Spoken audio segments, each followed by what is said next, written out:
ለዩቲዩበሮች የዩቲዩብ ካምፓኒ የሚከፍላቸው ክፍያ በሸሪዓ እንዴት ይታያል የሚል ጥያቄ ነው። ይህ ባለንበት ጊዜ የብዙ ሰዎች ጥያቄ ነው። ብዙ ሰዎች የተፈተኑበትም ነው። ማንኛውም ሰው ዛሬ ዘሎ የዩቲዩብ ቻናል እየከፈተ ሚረባውን ማይረባውን በዲኑ የሚፈቀድና ማይፈቀደውን ሁሉ ያደረጉ ገንዘብ የሚሰበስቡ ሰዎች በዝተዋል። ሆኖም ሙስሊም እንዲህ ነገር ውስጥ ከመግባቱም ይሁን እንዲህ አይነት አካሄድ የሚሄዱ ሰዎች አድናቂና ተከታይ ከመሆኑ በፊት የሸሪዓን ሁክም ማወቅ አለበት። በመሰረቱ በዲናችን መስራት፣ መነገድ፣ ማትረፍ ሐላልና የተፈቀደ ነው። ማታለል፣ መበደል፣ ሸሪዓን መጻረር እስከሌለበት ድረስ አላህ ተባረከ ወተዓላ ወአሐለ አላሁ አልበይዐ ወሐረመ አልሪባ ብላ መሸጥ መለወጥን መነገድን አላህ ሐላል አድርጓል፣ ሪባን ሐራም አድርጓል ብሏል። ሌሎችም በዲን የተከለከሉ ሰውን የሚጎዱ ማታለል፣ ማጭበርበር ያለባቸው ግብይቶችና ገቢ ማግኛ መንገዶች በዲኑ ሐራምና ክልክል ናቸው። ከዚህ ከጠራ ማንኛውንም ስራ ሰርቶ ገንዘብ ማግኘት ይቻላል። ዩቲዩብ ላይ ስራ ሰርቶ ገንዘብ ማግኘትን በተመለከተም ይሄ ነው የሚባል አስሉ በመሰረቱ የሚቻል የሚፈቀድ ነው። የሰው ልጅ የትኛውንም ስራ ሰርቶ ገቢ ማግኘት ይችላል። የሚከለከሉ ሁኔታዎች አሉ። ከምክንያት አንጻር ነው።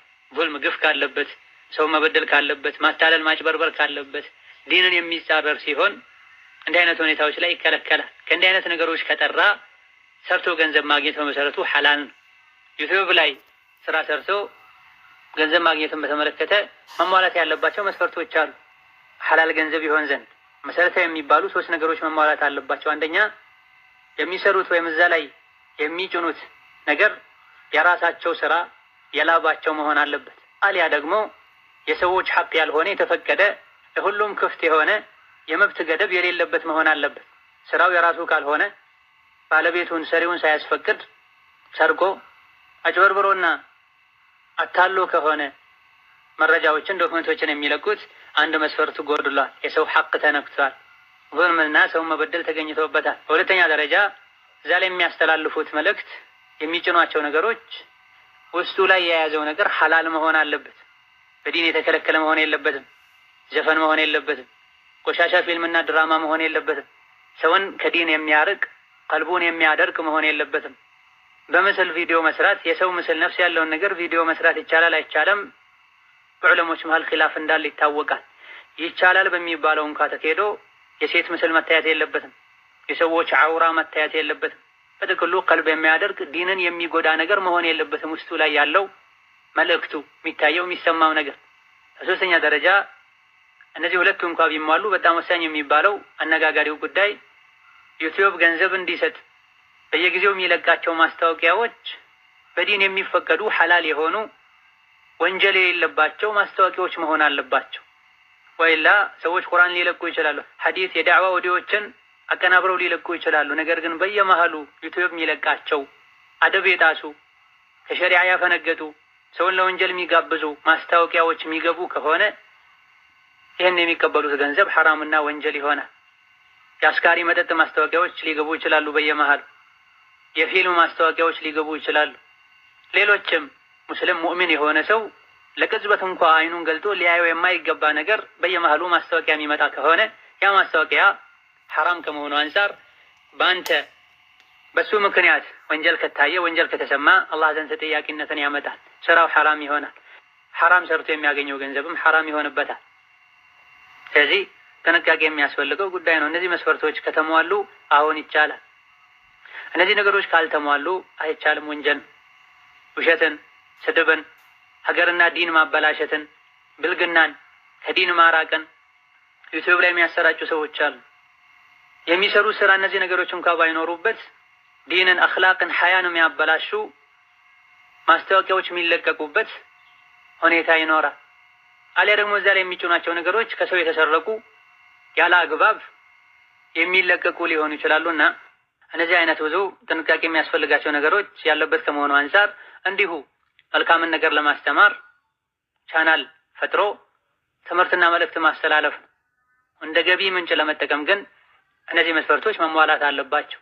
ዛሬ ዩቲዩብ ያላዋቂዎች የሞኞችና አህመቅ የሚባሉ አይደለም ሚዲያ ላይ ወጥተው ብዙሃንን ሊያናግሩ ቀርቶ 2 ሰው 3 ሰውን በትክክል ማናገር የማይችሉ ሰዎች እንኳ ቻናሎችን እየከፈቱ የሰዎች አእምሮ ላይ የሰዎች ዲን ላይ የሚጫወቱበት ዘመን ላይ ደርሰናል። አቅል ያለው ሰው እንዲህ አይነት ሰዎችን ሊያደምጥ እንዲህ አይነት ሰዎችን ሊከተል እነሱን ሊያደንቅና ለእነሱ ጊዜውን ገንዘቡን በጭራሽ አሳልፎ ሊሰጥ አይገባም። ሙስሊም የሆነ አላህ ፊት በገንዘቡ በጊዜው እንደሚጠየቅ የሚያውቅ ሰው እንዲህ አይነት ሰዎችን ከማበረታታት ጊዜውን ከእንዲህ አይነት ሰዎች ጋር ከማሳለፍ ሊጠነቀቅ ይገባል። ከወንጀለኛ አብሮ መቀመጥ በዲናችን ተከልክሏል። ከወንጀለኛ ጋር አብሮ የተቀመጠ ሰው የወንጀሉ ተካፋይ ይሆናል ተብሏል። ቀልቡ ደረቅ ከሆነ አላህን ከማይፈራ ሰው ጋር መዋል ቀልቡ ያደርጋል ተብሏል። ዛሬ ፌስቡክ ላይ፣ ቴሌግራም ላይ፣ ዩቲዩብ ላይ የምንከተላቸውና የምናደንቃቸው የእነሱን ስራ የሚያደንቁና የሚያስተላልፉላቸው የሚያሰራጩላቸው ሰዎች በሙሉ የእንዲህ አይነት ሰዎች ባህሪ እነሱ ላይ ተጽዕኖ ያሳደርባቸዋል። አንዳንድ አላዋቂዎች ዲንም እማራለሁ ብሎ ይገባሉ። ቢድዓውን፣ ሽርኩን፣ ኹራፋቱን መሰረተ ቢስ የሆነውን ዘረኝነቱን፣ አመፁን፣ ውሸቱን፣ ሰው ላይ መሳለቁን ደጋግመው ሲያዩ ልብ ላይ ትልቅ ተጽዕኖ ያሳድራል። እነዚያን ሰዎች ራሳቸውን መምሰልን ያስከትላል። ሐራም ነው ወንጀል ነው ብለው ይጠየፉት የነበረውን ነገር ቀለል አድርገው እንዲመለከቱት በሂደትም እንዲገቡበት እንዲያደርጉት በር ይከፍታልና ከቀልበ ደረጎች ጋር ከወንጀለኞች ጋር አቅልና አደብ ከሌላቸው ሰዎች ጋር በአካል አብሮ መቀመጥ በዲናችን የተከለከለ እንደሆነ ሁሉ በሶሻል ሚዲያ እነዚህ ሰዎችን መከተልና የእነሱን ስራዎችን መከታተልም ተመሳሳይ ችግርን ያስከትላል። በፌስቡክ እና በዩቲዩብ አማካኝነት አቂዳ እየተበላሸ ነው። ቢድዓ መሰረተ ቢስ የሆኑ የሽርክ ተግባሮች እየተስፋፉን፣ ሀያ እየቀነሰ ነው። ሴት ልጅ እንኳ ዩቲዩብ ክሬት አድርጋ ወታ የፈለገችውን ትናገራለች። ብዙ ወይም የዲን ወይም የዱንያ እውቀት የሌላቸው ነገሮችን የሚለኩበት አቅል የሌላቸው ሰዎች ማን እንደመራቸው ሳይታወቁ እንደ እንስሳ ዝም ብለው የሚነዱበት አድርጎ የተባሉበት የሚያደርጉበት ሁኔታ፣ በዚህም ሀገር ይበጠበጣል፣ ሰዎች ዲን ይበላሻል፣ በወንጀል መተባበር ይኖራል። እነሆ እኛ የተፈጠርነው ለትልቅ ጉዳይም በዛዛታ በጫወታ ጊዜያችንን ልናሳልፍ አይገባም። እንዲህ አይነት ማይጠቅሙ ማይረቡ ነገሮች ልባችን በሞላ ነው ቁጥር ለዚክር፣ ለቁርአን፣ ለአኼራ፣ ለተፈኩር፣ ለተዘኩር ያለን ፍላጎት እየቀነሰ ይሄዳል። ቀልባችን ለአላህ ብቻ ወደ አላህ ብቻ ልናደርገው ይገባናል።